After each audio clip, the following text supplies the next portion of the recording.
The massive space station floated silently in the darkness between stars. Inside its main meeting hall, representatives from dozens of alien species sat in rows of specially designed chairs. Each chair was different, made to fit the unique body shapes of beings from across the galaxy. Some delegates had scales, others had fur, and a few seemed to be made of living crystal. At the front of the hall stood a creature that looked like a giant insect mixed with a warrior. Ambassador Zektar of the Vorthak Empire was 3 meters tall and covered in black armor that grew naturally from his skin. His 6 eyes gleamed red in the artificial light, and sharp spikes ran down his arms and back. When he moved, his claws clicked against the metal floor. "Fellow members of the Galactic Council," Zektar said, his voice deep and rumbling through the translation devices everyone wore. "Today, I share with you the greatest victory of the Vorthak people." Behind him, a huge screen lit up, showing images that made several delegates gasp. The pictures showed a dark moon covered in deep tunnels.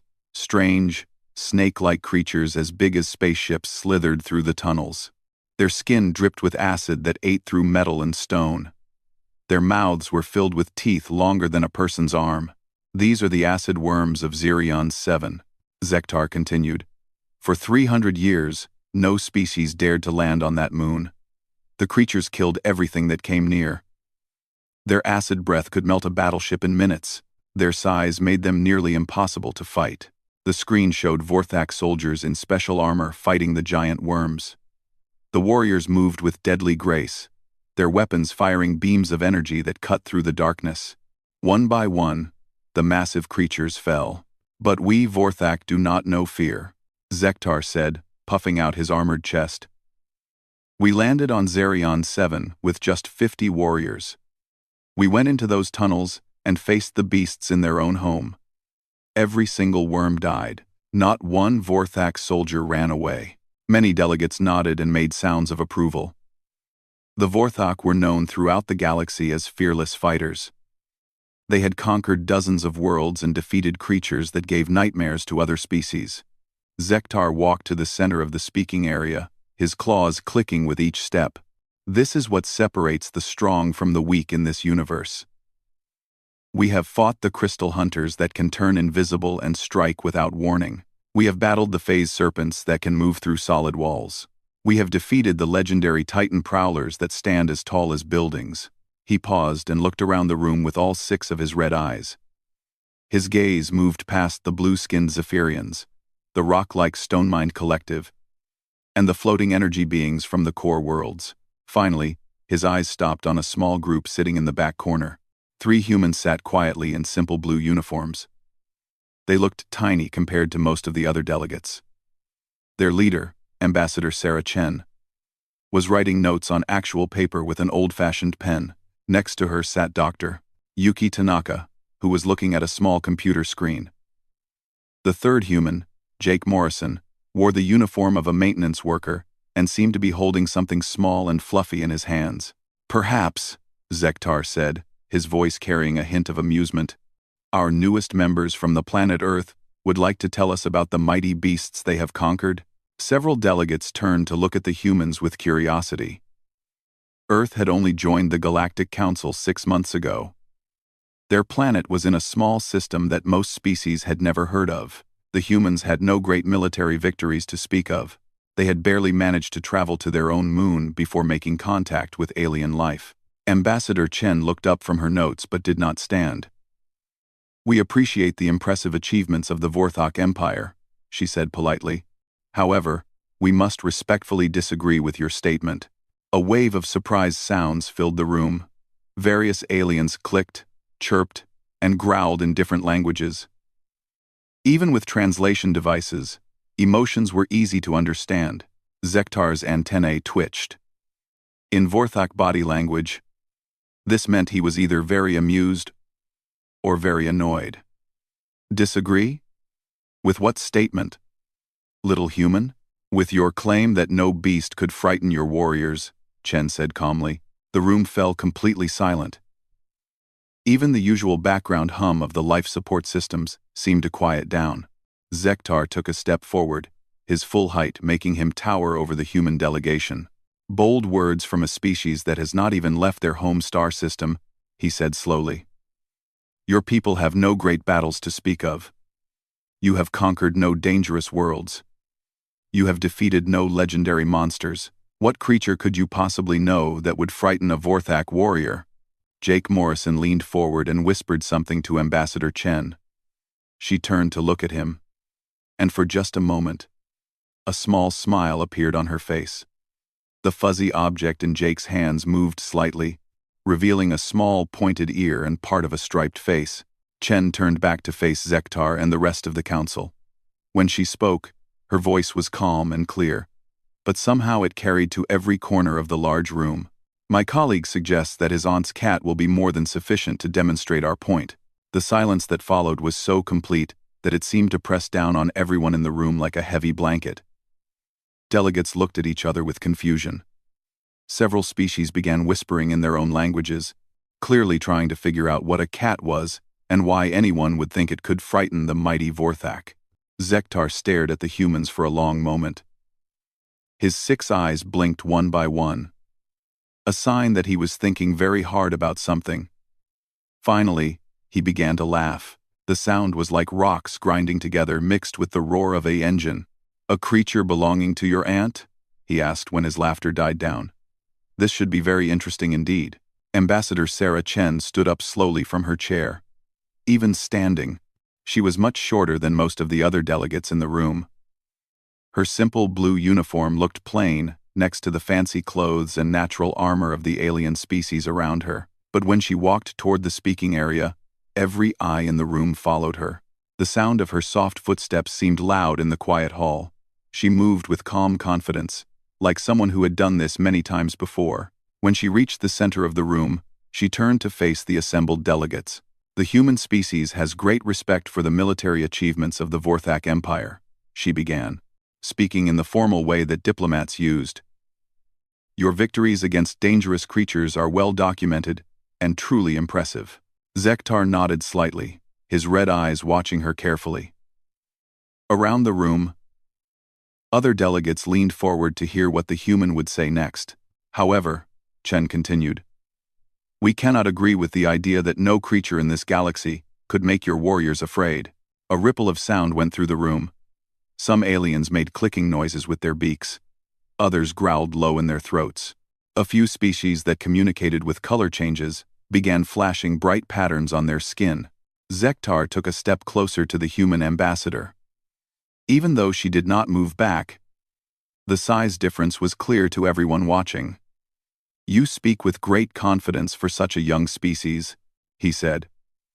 Tell me, what manner of beast could possibly frighten warriors who have faced death itself and laughed? The question hung in the air like a challenge. Chen looked back toward where Jake Morrison sat with Dr. Tanaka. Jake was still holding the small, fuzzy creature, which had now poked its entire head out of his jacket. It had orange and black stripes, large green eyes, and small triangular ears that moved constantly as it looked around the room. Jake caught Chen's eye and nodded toward the creature in his arms. He whispered something that only she could hear because of how close their seats were to the speaking area. Chen turned back to face Zektar. For the first time since she had started speaking, a tiny smile appeared at the corner of her mouth. It was so small that most of the aliens in the room missed it, but Zektar's many eyes were sharp enough to catch it. My colleague has made an excellent suggestion, she said. He believes that his Aunt Margaret's cat will be more than sufficient to prove our point. The word cat came through the translation devices in different ways. Some aliens heard it as a series of clicks. Others heard a growling sound. A few heard something like a musical note. But the meaning was clear enough, even if none of them had ever heard of such a creature before. The silence that followed was different from the earlier quiet. Before, the room had been silent with surprise. Now it was silent with confusion and disbelief. Delegates looked at each other, trying to figure out if they had heard correctly. Finally, a delegate from the crystalline hegemony spoke up. Her voice sounded like wind chimes in a gentle breeze. Ambassador Chen, are we to understand that you believe a single creature, owned by a family member, could frighten an entire army of Vorthok warriors? Before Chen could answer, another voice joined the conversation. This one belonged to the representative of the hive minds, a species that shared all thoughts among their people. Our collective consciousness has searched all available data about Earth creatures. We find no record of any animal called a cat that poses a significant threat. Chen nodded politely to both speakers. That is because you have never encountered one, she said simply. Zektar made a sound that his translator turned into laughter, but it did not sound like a happy laugh. This grows more amusing by the moment, he said. A creature so harmless that it lives with your families. A pet? Perhaps? And this is what you think will frighten the greatest warriors in the galaxy? Jake Morrison stood up from his seat, still holding the striped creature carefully in his arms. Her name is Princess Whiskers, he said in a friendly voice that did not match the serious mood in the room. She belongs to my Aunt Margaret, who lives in a small town in Ohio. Princess Whiskers likes to sleep in sunny spots, eat fish-flavored food, and knock things off tables for no reason anyone can understand. The creature in his arms made a soft rumbling sound that the translation devices could not interpret. It stretched one paw out and showed tiny curved claws, before pulling the paw back and beginning to clean it with a small pink tongue. Dr. Tanaka pulled out her computer and began reading from it. Felis catus is a small carnivorous mammal that has lived alongside humans for over 9,000 years. Adult specimens typically weigh between 3 and 5 kilograms. They have retractable claws, excellent night vision, and reflexes faster than most other Earth animals. A house pet, Zektar said, and his voice was full of disbelief. You wish to test my warriors against a house pet that weighs less than one of my claws. Chen walked closer to where Jake stood holding Princess Whiskers. The cat looked at her with bright green eyes and made the rumbling sound again, louder this time. Would you like to meet her personally, Ambassador Zektar? For the first time since the conversation began, Zektar seemed uncertain. His antennae twitched rapidly, and he shifted his weight from one foot to the other. Around the room, other delegates began talking among themselves in their own languages. You cannot be serious, said the representative from the war clans of Altair. This is obviously some kind of joke that humans play on new acquaintances. I assure you, we are completely serious, Chen replied. In fact, we are so confident in Princess Whiskers that we propose a formal demonstration. Zektar straightened to his full height. His armor gleamed under the lights, and the spikes along his arms seemed sharper than before. Very well, he said. If you wish to embarrass your species in front of the entire Galactic Council, I will not stop you. But when your Princess Whiskers runs away in terror, do not expect mercy from the Vorthak Empire. Chen bowed slightly in the formal way of Earth diplomats. We accept your terms. Shall we say 3 days from now? That should give the Council time to prepare a proper meeting space. Agreed, Zektar said. 3 days. And when this foolishness is over, perhaps Earth will understand its proper place in this galaxy. As the meeting ended and delegates began filing out of the hall, Jake Morrison looked down at Princess Whiskers. The cat had fallen asleep in his arms and was purring softly. I hope you're ready for this, Princess, he whispered. Aunt Margaret always said you were special, but I don't think even she knew how special. 3 days passed quickly on the space station. News of the strange challenge had spread to every species in the Galactic Council. Delegates who had planned to return to their homeworlds decided to stay and watch. Others who had never cared about council meetings suddenly found reasons to visit the station. The council's science department had worked around the clock to prepare a special room for the demonstration. The biological containment and observation deck was normally used for studying dangerous alien life forms. It had thick, transparent aluminum walls that could stop a plasma cannon blast. Inside the main area, scientists could safely observe and interact with creatures that might be poisonous, radioactive, or simply too aggressive for normal contact. The room was large enough to hold a small spaceship. The walls, floor, and ceiling were all made of smooth white metal that could be cleaned easily if something went wrong. Air vents in the ceiling could quickly change the atmosphere inside if needed. Emergency force fields could activate in less than a second to protect anyone in the observation area. On the morning of the demonstration, the observation deck was packed with alien delegates. Some sat in the comfortable viewing chairs, while others stood behind them. A few species that could float hovered near the ceiling for a better view. The excitement in the room was so thick, it seemed like everyone could feel it. Ambassador Zektar arrived with 5 other Vorthok warriors. They all wore their finest armor and carried ceremonial weapons that gleamed with deadly beauty. The warriors moved like dancers, each step planned and perfect. Their 6 eyes scanned the room constantly, looking for threats that did not exist. "I have brought witnesses from my people," Zektar announced to the crowd. "When word of this reaches our homeworld, no one will be able to say that humans were treated unfairly." The humans had also brought a small group. Besides Ambassador Chen, Dr. Tanaka, and Jake Morrison, they had added Dr. Marcus Webb, a behavioral scientist who specialized in Earth animals. All 4 humans wore simple clothes and carried basic equipment. Compared to the elaborate preparations of other species, they looked almost casual. Jake Morrison carried a small travel case that had air holes punched in the sides. Soft rumbling sounds came from inside the case, along with occasional scratching noises. Every few minutes, a small paw would poke out through one of the holes, as if the creature inside was testing the world around it. Dr. Tanaka set up a small computer station near the observation window. Her screen showed charts and graphs about something called feline behavior patterns. She also had a bag of what looked like small brown pellets and several colorful toys that seemed designed for a very young child. "Before we begin," said the council chairman, a tall being covered in silver fur, "let us review the rules. Ambassador Zektar will enter the containment area with the Earth creature. Both will remain inside for a period of 10 minutes. During this time, the human team may not provide assistance or communicate with their animal.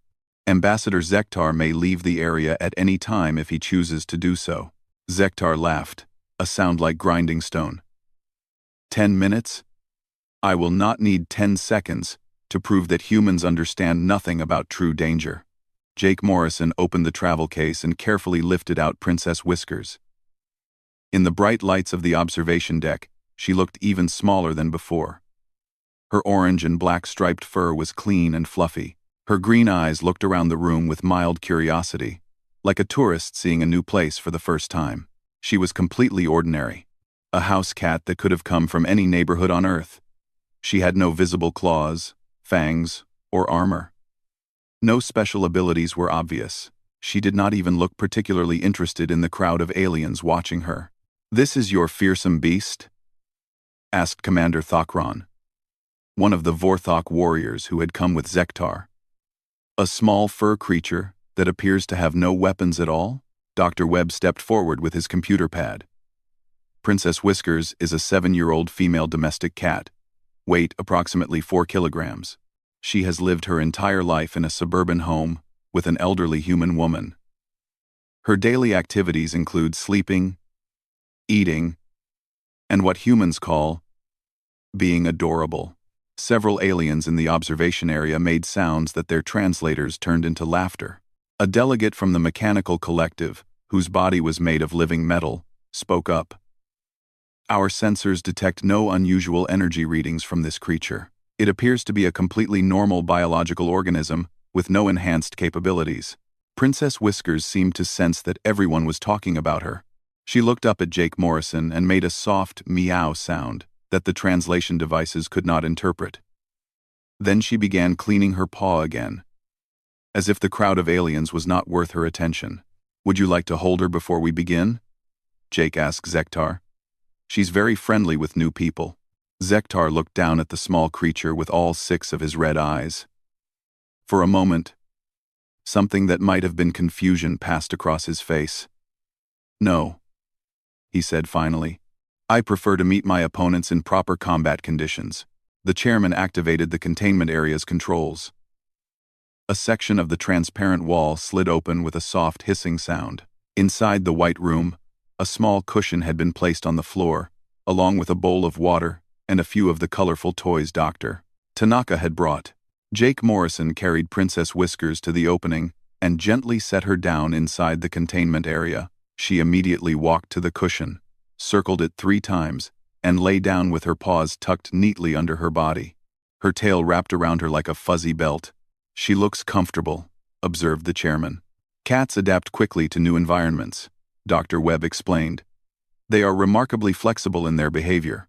Zektar removed his ceremonial weapons and handed them to one of his warriors. He kept his natural armor, but council rules said that no artificial weapons could be used in the demonstration. Not that anyone expected he would need weapons against a house cat. "Any final words before I enter?" Zektar asked the humans. Ambassador Chen looked at Princess Whiskers, who had started purring loud enough for everyone to hear through the room's sound system.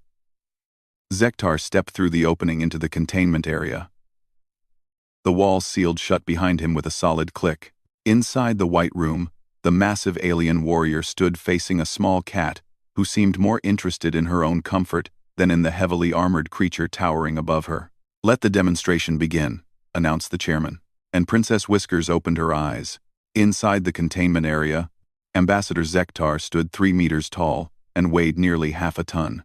His black chitinous armor had evolved over millions of years to turn aside the claws and teeth of the galaxy's most dangerous predators.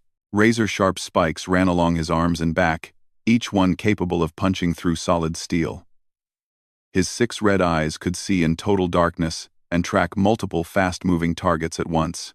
Princess Whiskers weighed 4 kilograms and had spent the morning napping in a sunny spot. For a moment, nothing happened. The cat remained on her cushion, looking up at the massive alien with the same calm expression she might give a piece of furniture that had been moved to an unusual place. Her green eyes blinked slowly. Once, Zektar took a confident step forward. His claws clicked against the metal floor with sharp, precise sounds. Around the room, the assembled delegates leaned forward to watch what they expected to be a very short and one-sided demonstration. Princess Whiskers tilted her head slightly to one side. "Come now, little creature," Zektar said, his voice rumbling through the containment area's speakers. "Show these fools what passes for danger on your tiny world." He took another step closer. The cat's ears swiveled forward, pointing directly at him like small radar dishes. Her tail, which had been wrapped neatly around her paws, began to twitch at the very tip. To any human watching, these would have been clear warning signs. But none of the aliens in the observation area understood cat body language. "Doctor," Webb started to say something, but Ambassador Chen placed a gentle hand on his arm and shook her head. Zektar reached the halfway point of the room and stopped. He looked down at Princess Whiskers with what might have been disappointment. "This is what frightens humans? A creature that does nothing but sit and stare?" The cat's pupils began to dilate. Slowly, her green eyes turned into black circles surrounded by thin rings of emerald color. She shifted her weight slightly, bringing her back legs under her body in what humans would recognize as a crouch. "Perhaps I should move closer," Zektar said to the watching crowd. "Clearly, this tiny beast needs encouragement to show its supposed ferocity." He took one more step forward. What happened next seemed to break several laws of physics that the Galactic Council thought were absolute. Princess Whiskers moved. But calling it movement was like calling a lightning bolt a gentle breeze. She flowed across the floor like liquid mercury given form and purpose. To the watching aliens, she seemed to disappear from her cushion and reappear halfway up Zektar's leg in the same instant. But she had not teleported. She had simply moved faster than their eyes could follow, with the kind of speed that comes from millions of years of evolution, perfecting the art of the ambush hunt. Her claws, which had been invisible moments before, extended from her paws like tiny curved needles. But she was not trying to hurt the Vorthak warrior. Instead, she used them to climb his armored body with the same ease that a professional mountain climber might scale a familiar rock face. Zektar looked down in shock as the small creature ascended his leg.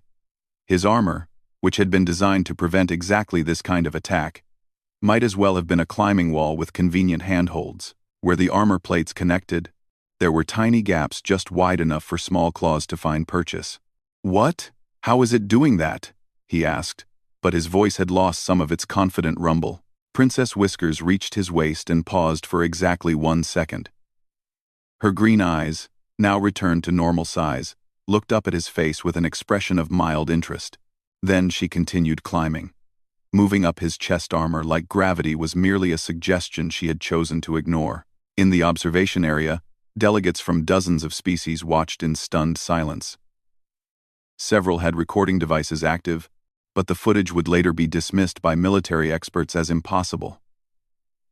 No creature that size should have been able to move that fast or climb that effectively.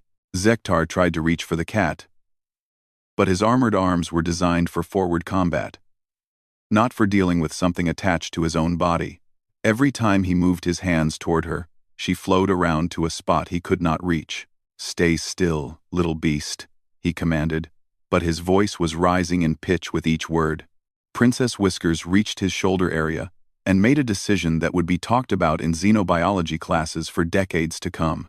Instead of climbing higher or jumping away, she settled herself directly between his shoulder blades, in the one spot his armored suits had never been designed to protect. The joint where his arms connected to his torso was covered by overlapping plates that could move freely during combat. It was also the exact place where a Vorthak could never reach, even with their enhanced flexibility. And it was precisely where Princess Whiskers decided to make herself comfortable. She began to purr, but this was not the gentle, happy purr that Jake Morrison knew from quiet evenings at his aunt's house. This was the deep, rumbling purr of a satisfied predator who had successfully claimed the best territory available. The sound filled the containment area and vibrated through the speakers into the observation deck. "Get it off," Zektar said, and for the first time in his long military career, his voice cracked with something that sounded very much like panic. He tried spinning around quickly to shake the cat loose, but Princess Whiskers simply adjusted her position with the casual grace of someone settling into a favorite chair. She extended her claws just enough to maintain her grip, but not enough to pierce his armor. Then she began making biscuits. For humans, this behavior was familiar. Cats needed soft surfaces with their paws when they were happy and comfortable. It was a sign of affection and contentment, but to Zektar, who could feel the rhythmic pressure of her small paws against the one vulnerable spot on his entire body, it felt like a countdown to something terrible. "What is it doing?" he asked, trying to look over his shoulder at the creature he could not see or reach. "What does this behavior mean? What does this behavior mean? What does this behavior mean?" Dr. Webb's voice came through the communication system, calm and educational. "She's making biscuits. It's a sign that she likes you and feels safe in your presence." "Safe?" Zektar roared. "It feels safe?" He tried reaching behind his back with both arms, but the armor that protected him also limited his range of motion. He twisted and turned, but Princess Whiskers simply rode out the movements like a skilled surfer on a gentle wave. The purring continued, now mixed with what humans would recognize as a happy chirping sound. To the watching aliens, it sounded like some kind of threatening war cry. "How long?" Zektar asked desperately. "How long does this making biscuits behavior typically last?" Dr. Webb consulted his notes. "Well, that depends on how comfortable she is. Could be anywhere from a few minutes to several hours. Sometimes cats fall asleep while they're doing it." In the observation area, the assembled delegates watched the most feared warrior in the galaxy slowly sink to his knees in the middle of the containment area. Princess Whiskers, still purring and kneading, seemed completely unbothered by the change in elevation. "Please," Zektar whispered into his communicator. "Make it stop." 6 hours later, the Galactic Council held an emergency session that would be remembered as one of the most important meetings in interstellar history. The main hall was packed with delegates, military advisors, and scientists from every member species. Word had spread across the station so quickly that even off-duty personnel had found excuses to attend. Ambassador Zektar sat in the Vorthak delegation section, but he was not the same confident warrior who had spoken 3 days earlier. He kept looking over his shoulder every few minutes, and his antennae twitched constantly with nervous energy. The other Vorthak warriors near him maintained respectful distance, unsure how to help their shaken leader. Princess Whiskers had been returned to Jake Morrison and was currently napping in his lap, completely unaware that she had just changed the balance of power in galactic politics. Occasionally she would stretch one paw or make a small contented sound, causing several nearby delegates to flinch. Ambassador Sarah Chen stood at the speaker's platform with the same calm composure she had shown throughout the entire situation. But now there was something different in the way the other delegates looked at her. The casual dismissal was gone, replaced by careful attention and barely hidden concern. "Fellow council members," she began, "I believe we owe Ambassador Zektar an explanation of what he experienced today." The room fell completely silent. Even the usual background sounds of the station's life support systems seemed muted. "You see," Chen continued, "Ambassador Zektar made an assumption that many species make when they first learn about Earth. He assumed that our most dangerous creatures would be the largest, or the most obviously threatening. He looked for fangs and claws and natural armor, because those are the things that make sense to a warrior's mind." She gestured toward Princess Whiskers, who chose that moment to yawn and show her tiny pink tongue to the assembled delegates. But Princess Whiskers represents something far more sophisticated than simple physical threat. She is the product of one of the most successful predator species in Earth's history. Dr. Tanaka stepped forward with her computer pad. "Domestic cats are descended from small wildcats that developed a hunting strategy based on patience, precision, and perfect timing. They do not chase their prey across long distances like pack hunters. Instead, they wait, they watch, and then they strike with 96% accuracy." A delegate from the crystalline hegemony spoke up, her voice like musical notes. "But surely a creature that small could not threaten a fully armored warrior?" Dr. Webb joined the explanation. "Physical damage was never the goal. What you witnessed was a demonstration of absolute positional superiority." Princess Whiskers identified the one location on Ambassador Zektar's body that he could not defend. Reached that location through superior mobility and established control of that space. "But she did nothing threatening," protested Commander Thakran. "She simply sat there." "Exactly," Ambassador Chen said. "She achieved total dominance without violence, without threats, without even apparent effort. From her perspective, she had found the perfect sunny spot and decided to claim it. The fact that this spot happened to be on a living creature was simply irrelevant to her." Around the room, military advisors from various species began whispering urgently to their delegation leaders. The implications of what they had witnessed were becoming clear. Zektar finally found his voice. "But how does this relate to humans? What does your mastery of this creature tell us about your species?" Chen smiled, and for the first time since Earth had joined the Council, it was not a diplomatic smile. "Ambassador Zektar, humans have lived with cats for over 9,000 years. We share our homes with them. We feed them, care for them, and earn their approval every single day." She paused to let that sink in before continuing. "Think about what that means. Every human child grows up learning to coexist with creatures that can move faster than your eyes can follow, that can reach any location they choose, regardless of your defenses, and that can establish dominance through pure confidence and superior positioning." Dr. Tanaka added, "What you experience today is something human children learn to manage before they can walk properly. Living with cats teaches patience, respect for autonomous beings, and the understanding that sometimes the smallest creature in the room is the one truly in control." The chairman of the council, still covered in silver fur that had not stopped standing on end since the demonstration, spoke carefully. "Are you suggesting that all humans possess these capabilities?" "Not exactly," Chen replied. "But we do all possess something that may be more valuable. We understand that true strength often comes in forms that are not immediately obvious. We have learned not to underestimate things simply because they appear small or harmless." Jake Morrison looked up from where he was gently scratching Princess Whiskers behind the ears. "If I may add something," he said in his friendly maintenance worker voice.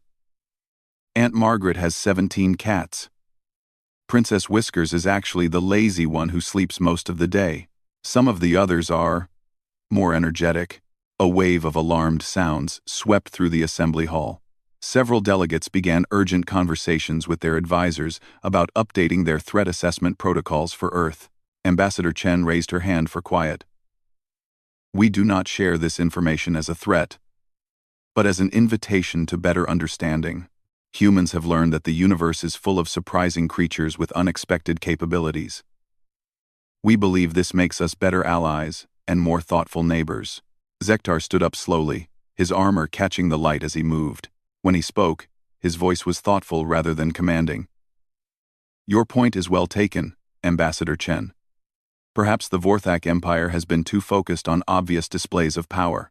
He paused and looked directly at Princess Whiskers, who was now awake and staring back at him with bright green eyes. I must ask, though. Your aunt's other cats. Are they all like this one? Jake Morrison grinned.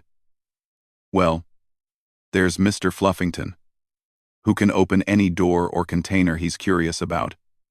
And Shadow, who seems to appear and disappear at will. Oh, and Princess Patches, who has figured out how to turn on faucets when she wants fresh water. With each name, more delegates made alarmed noises. The representative from the mechanical collective's optical sensors flickered rapidly. These creatures can manipulate technology? Simple technology, Dr. Webb corrected. But yes, they are remarkably good at solving problems that interest them. Cats are naturally curious and persistent. If they want something, they tend to find a way to get it. The room fell silent again as everyone contemplated the implications. Finally, the chairman spoke. This has been educational. I think we may need to reconsider some of our assumptions about Earth and its inhabitants. Ambassador Chen bowed slightly in the formal Earth manner. We look forward to continuing our membership in the Galactic Council. And if any of you would like to visit Earth, I'm sure Aunt Margaret would be happy to introduce you to the rest of the family. As the meeting ended and delegates began filing out of the hall, many were already talking quietly about updating their intelligence files on Earth. A few were discussing whether they should send diplomatic gifts of fish-flavored treats. Princess Whiskers yawned one more time and settled back into Jake Morrison's lap for another nap. In her simple cat mind, she had accomplished something important today. She had found a comfortable spot and successfully defended it. She had no idea that she had just taught the galaxy to respect Earth